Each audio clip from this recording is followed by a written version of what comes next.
Yeah, we just got off a conference call with Dennis Williams, who is the UAW president. It's the first time he's spoken publicly in these turbulent last 2 weeks. We can discuss that in a minute. I'm going to show you what is in the tentative agreement, but we are here at the Warren stamping plant where we have been the last 2 weeks. You're seeing shift change here at 4 o'clock. These are the workers, among the workers who voted the last tentative agreement down by a 2-to-1 margin. They were on pins and needles this week with that possible strike on Wednesday night at midnight. That, of course, didn't happen. They got the tentative agreement. Dennis Williams talks about that as well. But take a look at the terms of the tentative agreement now being made public.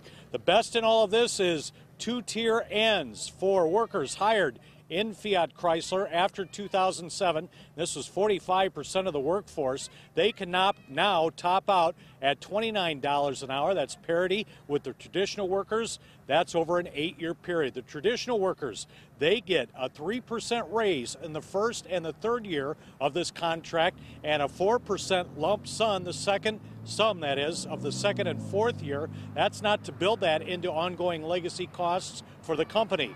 The second-tier workers get a $3,000 signing bonus. The traditional workers get a $4,000 signing bonus if this passes. And this was another big issue. Health care remains unchanged. There was, in the first agreement, talk of a co-op that was rather vague. As I said, we just got off a conference call with the UAW president. He said that this is a clear path now for the second-tier workers, and this is the biggest contract ever that this union has negotiated with Fiat Chrysler.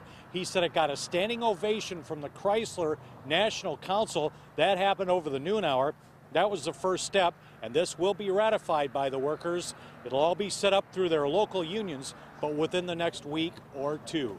Stephen, Joanne? All right, take us beyond that then. If this ultimately passes as we expect it to, like you said, Jim, the next week or two, GM and Ford next, right? Well, I asked the next question specifically. This is just for Fiat Chrysler. I said you're now looking at a possible pattern agreement with General Motors and Ford. They have been on hold. He gave me sort of a vague answer. He said we're going to start on them this weekend. There are some nuances in this contract that are nuances just to FCA, but there are parts of this that can be a pattern with General Motors and Ford, but he wasn't specific. Yeah, I think there was some bigger issue with the tier workers and all that with Fiat Chrysler. Jim, thanks so much. We'll check in with you again next hour.